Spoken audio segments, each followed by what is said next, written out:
Welcome to Late Night Cocktails. I'm your host, L.A. Wade.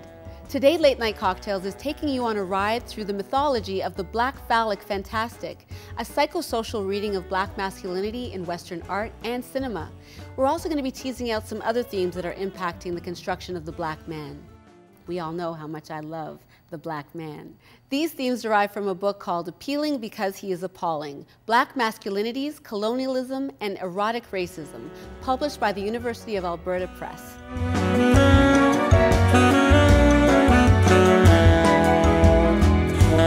Part of my journey, and I'll keep it brief, of course. I was mentioning to Delroy that I've made it a point to have self-care Sunday for myself every Sunday of the month. I disconnect from social media. I turn off electronics. I'm in nature. I'm doing something. If it's taking a bath or washing my face, exfoliating my face or whatever, I'm doing something that tends to me, that I can identify with and feel better about myself, in doing so. I've also made a day of the month where I cry. I force myself to think about something that has layered me. And I have a day of the month where I set aside to just, release. And my girlfriend, she's into massage therapy and healing. There are a lot of, there's a lot of trauma trapped inside of muscles. A lot of, negative energy trapped inside of the body from every day, but also passed down generationally. And she has conversations with some of her clients where they can feel, when she moves a certain way, they can feel that energy being pushed away from that particular area of the body, and they get up feeling like a new person. So it's definitely a situation where we have to pay more attention to ourselves. We have to learn ourselves a lot better, and work on removing some of those layers and identifying ways to do so. Absolutely. And as women in the lives of these men, there needs to be a self-accountability about how difficult you can make for somebody to have an exploration of self, because they are reinforcing the expectations of society onto the men, and so therefore there's no breathing room.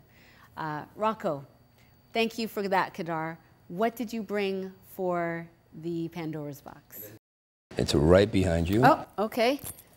I think this one's Tamari's. And it is the phone. Okay, here you go. What is this about? The most ubiquitous item out there, because most human beings have one on them, and it symbolizes access, right? I mean, remember when the cell phone came out, they marketed convenience, and hey, it's convenient. You're away from the payphone, you're away from the landline in the home, but here's your cell phone. You can get to anyone at any time, assuming, of course, it's charged. But it represents access because it gives others, a way to you. It opens the door to you, either in conversation, whatever the case may be. You bring them into your consciousness, into your space. So when I say access, and to fit it into Tamari's work, and how, we have been othered or defined by others in the majoritarian position. For you to be heard, for you to affect me, for you to get to me, you must first have access to me. And in terms of anecdotes around access, I have to say I'm probably one of the most over-sexualized men in the city. Oh, in the city? Wow. No, it's true. It really is. Okay. It's true. Why is this true? Because I find that I've been sexualized since I was a toddler, right? Like people from grown women touching you when you were younger, saying, "Oh, look at the skin," in a sometimes very suggestive way. I was a kid, didn't really know sex. You're like, that touch is a bit different than what my mother is used to doing. And the first time I was introduced to sex, and I think I may have told you the story offset, but the first time I was introduced to sex came from my household, right? Came from our maid. right? Who would put me to bed, but then would be squeezing your nipples, pulling your ding, and then sitting on you. I didn't know this. I didn't know what the hell was happening. And then I would freeze, right? But then I always found that, and for some, and it continued for a while until I told my parents and she was fired, or whatever the case may be. But it has always followed me. And even to our common alma mater at the University of Toronto. I think by the time I finished the 5.5 years I spent walking that campus, I had been with over 200 women on that campus. Wow. And not because I was seeking them out. Right. They were coming at us. And that's a majority white space, as LA would let you know. And even within that majority white space, I was even in a more elect white space, and I was quote unquote the only in that space. But you place yourself in the spaces where there is, the chances of you being only is usually quite prominent. Like were you the only black president of the University of Toronto Student Union? No, there was one, Edward. There was one other. One other, yeah. Okay. But I remember one time just and I was in a fraternity too, so not only am I in this majority white space, I'm with the quote unquote those that in the institutions that actually perpetuate the supremacy, but I'm black, right? And sometimes it would come off, and even in that space you would have somebody knock on my door. A lovely young lady, I knew her casually, socially. I mean, she was in what we call fratland, and she knocked on my door and she just walked in, I'm just curious, right? Yeah. I'm just curious. Well, that's also in the book. I don't know what the question is. Is it true? I think is the question. And we've heard that in so many different ways. Similar to your story, I remember when we were teenagers, we went to like the movie theaters and we met some girls that were exchange students from Italy, and they were so curious because they were like, I want to know what it's like. Yeah, right? They barely spoke English. That's exactly what she said, and she came in, and I mean, she was pretty enough to oblige. Yeah, right? attraction's always got to be there. Oh, of course, right? But first of all, she felt she could, right? She could approach me in that way, and I wasn't the only black guy in the frat. Yeah. But she knocked on my door. She didn't knock on anybody else's door, right? And yeah, no, I obliged. So in terms of, being viewed in the tropes you speak of, being viewed as hypersexual or being painted, there's so much to unpack, and it will take more than a 1 hour show to unpack it. But you certainly contributed to our knowledge of self and the study of the black man in a way that I don't think, even in my years at university, I ever encountered. And too bad I can't go back and be an undergrad and take your class, but thank you so much for that offering. Yeah. So Tamari, and by the way, thank you so much for being so vulnerable to share that. I know we have spoken, but to share it with everybody as a learning point it's really important. So thank you.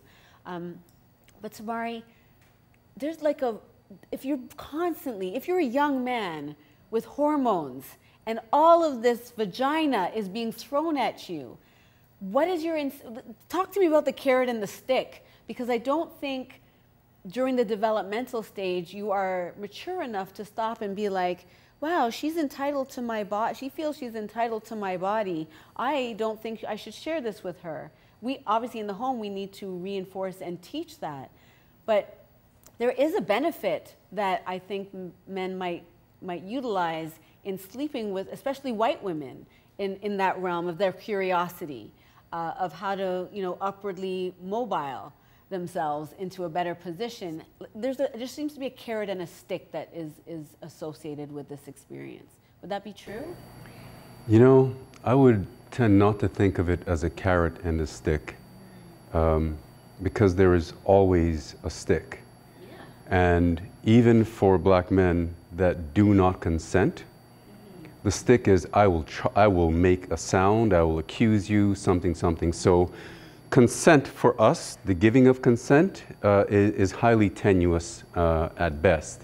But you know, I think Rocco is extraordinarily brave in talking about this publicly. And I just want to respond to two things.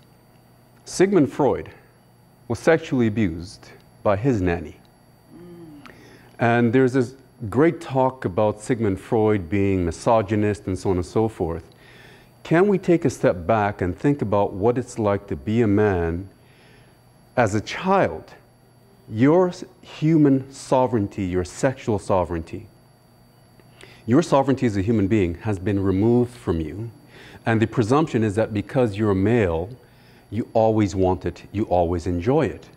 And hearing Rocco's experience reminded me of a student who approached me after I gave my first lecture on the myth of the Black Phallic Fantastic in 2011. The student approached me, man of African descent. He said, Professor, until I heard you speak, I thought that I was being validated. Wow. Here's the issue about it.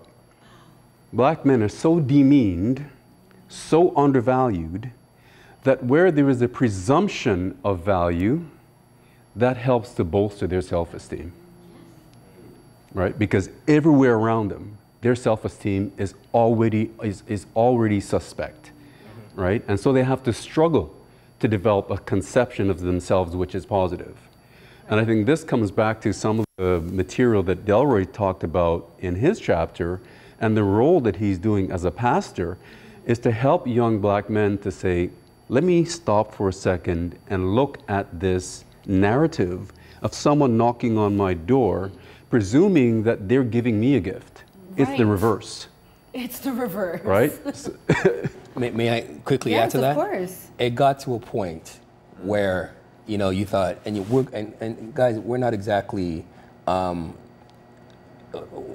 think culturally we become parties to the perpetuation and promulgation. That's what I meant by the carrot. Right, because you have, you know, hip hop culture being the #1 music, form of music on the planet, right, informing who we are as a character and how we engage the larger society. Right. And when we lead with that, we're leading with quote unquote the big dick energy, the swag or whatever the case may be, and being the player, having the girls, right, you know, and Jay-Z says when the Remy's in the system, you know, like you're living that life, right?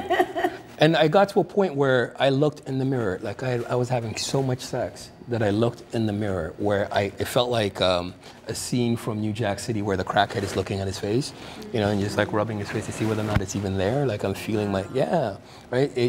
Sex became a drug, right? And then it was like I couldn't even recognize myself anymore. And it got to the point where I said, you know, I thought I was getting these girls. When I was a boy, I thought I was getting these girls. I was the man. Right? Mm-hmm. But no. It got to a point where I had to frame shift. It was like, nah, sis, you're getting me. I am not going to be on your list. Right? Mm-hmm. I'm not a notch on your belt. Mm-hmm. Right? Because it's way too much power that I give up to you. Right? You can walk me into spaces I am not in and speak on me authoritatively and intimately and make me and paint a picture of me naked that I am not participating in. So I'm giving up that power.